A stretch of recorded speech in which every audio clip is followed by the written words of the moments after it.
Hello, welcome to my weekly update. I hope everyone watching has had a great week. The first thing I want to talk about this week is something new that I'm adding to my social media stuff. I'm planning to start going live on Wednesdays at noon, and this week I'm going to be talking about what life is like with traumatic brain injury, in particular what my experience was like with face blindness. You know, I've been wanting to do this for a while, to go live and just talk about things, but every time I would, get ready to do it, I'm like, what on earth? What the hell do I talk about? And I'd overthink it. And so I did some research. I said to talk about something you're an expert on, and like, I don't really even know what that is. I was like, okay, well, I'll just talk about what, my experience with some of these traumatic brain injury symptoms were, because they don't line up with what is typically read about. You read about face blindness, and at least when I was reading about it, they were saying that the person won't recognize someone. And that wasn't my experience. I could recognize people. I just didn't know what I was looking at was a human face. Like the wiring in your brain that locks you to someone's eyeballs. It's kind of like if you're in a public area and you're looking around and you accidentally, you lock eyes with someone and you make eye contact and you get a little bit of a jolt. And depending on who you are, that's either like really exhilarating or awkward. And either way though, you feel something, right? With the type of brain damage I had, I didn't feel anything. Like I objectively knew. I was like, okay, you just made eye contact with that weirdo across the room. You should probably, stop. But it wasn't like I felt any kind of deep primal, like, oh, and you'll see this in animals too. I mean, you'll notice if you have a pet and you make eye contact with them, they can feel that, so it's, I don't know, maybe it'll be interesting to talk about, because my experience was not what, at least from what I've read, is not what the standard experience or what is defined as face blindness is 100%. And later I'll be talking about things like spatial awareness. Sorry, not feeling well. Spatial awareness and how bad that was for me, yet I passed the neuropsych exam. So what are we even doing? I hit a guardrail going 60, with knocked unconscious, 2 concussions, had them for a very long time, and no one knew, not even me. Because that's the thing, when you have brain damage, you can't necessarily talk about your symptoms because you have nothing. Your memory of ever having that ability is wiped out throughout your entire timeline. So from once you get brain damage, from the moment you were born up into the present day, you have no memory that you used to be able to do that. Or at least I didn't. Now maybe that's a bit different with some of the other types of brain damage. I don't know. All I can do is talk from my own experience and kind of what my own perspective was on those things. So I'm really looking forward to sharing this stuff on Wednesdays at noon on Facebook. And eventually I will build that out to be on TikTok as well. I don't know if I should do the same content on Facebook and TikTok or change it up, or I don't know. I'm working on it. It's funny. I stopped communicating on social media when I learned that I had traumatic brain injury, because there is not a single thing I can think of that will make you question your judgment or your identity more than learning that you've lived your entire adult life with a serious personality altering disability that no one spotted. Like literally, you stop trusting yourself. You question everything that you do because you're afraid that you're going to do something improperly or incorrectly. And it's not even like one of those things where people can be like, oh, don't worry about it, Rachel. No, like I've really done really terrible things, like made really awful decisions in my life that have nearly destroyed it. So it was a very real fear for me, because I had years of living without it, and I never questioned myself because I didn't know I had it. So yeah, I'm slowly rebuilding my social media presence, and it is awkward for me. It is weird. It's uncomfortable, but I'm telling myself that to get through this and on the other side, you just have to make yourself uncomfortable for a while. Things are awkward because you haven't done it in a while, and you also haven't been awake since 2006. So things are uncomfortable, as they should be. And, you know, I'll work through this and get more rooted to myself and where I'm at as time goes on. I know I will. Okay, so next thing I want to talk about is hormone replacement therapy. And I think I'm on month 7 without my HRT at this point.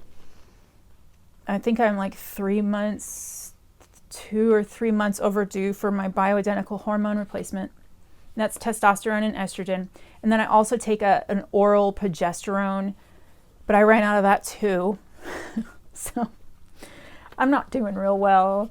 I'm not sleeping. I'm irritable. I'm really anxious like all the time. I'm not having hot flashes or anything, but my cycle definitely stopped. And yeah, so I'll be getting a refill of the progesterone, but I don't know when I'm going to get back on the testosterone and estrogen. You know, I read something on Reddit recently that was saying that some people who are on hormone replacement therapy and are going through Lyme disease treatment actually have their symptoms get worse. So like all of that insane pain that I experienced during my first round of doxycycline, or maybe even the hallucinating that happened during that, I don't know. But maybe some of that will be mediated by coming off of my hormone replacement therapy temporarily. I don't know. I'm really looking forward to getting back on it though. I'm very tired, very foggy, but I'm also, I can't be sure that the exhaustion and the fogginess isn't from like some kind of co-infection, because I've had some crazy symptoms kind of pop back up this week that were notably bad. So I've been having the exhaustion, of course, but I've also been having this really weird thing going on that, from what I remember, is related to co-infections. I think Babesia, maybe? Anyway, it feels like I'm on water, like everything is kind of going like this. I was laying in bed last night and it was so strong. I was sitting there and I'm like, oh man, everything is kind of moving, you know, and yeah, it's getting noticeable. Like it's been a while since it's been this noticeable. Like I was sitting at the computer earlier today and I'm trying to finish my application for college because I could not get it together this week.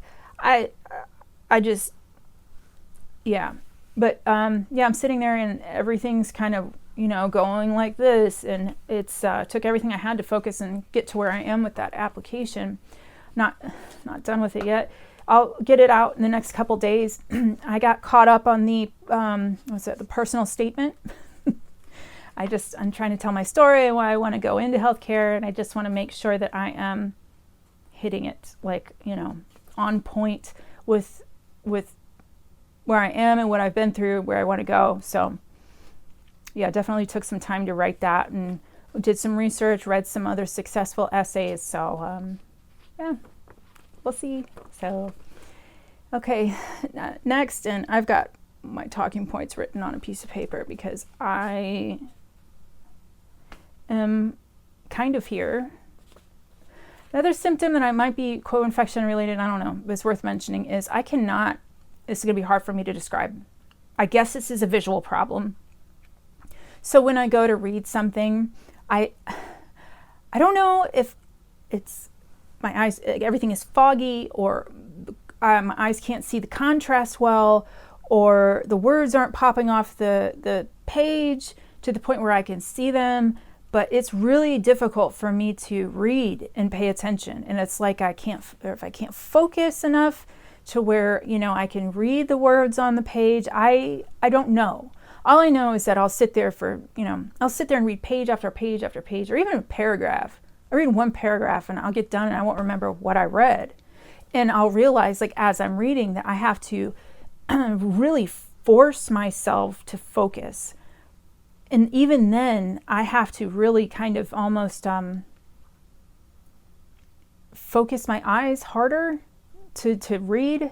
Like it was pretty bad. Like, it took everything I had today to sit there and work on that application for a bit. And when I got done, I was so irritable, I just had to sit for a minute. Like, it was bad. So I don't know what that's about. I don't know if that's also a co-infection thing, and maybe it's related to my hormones.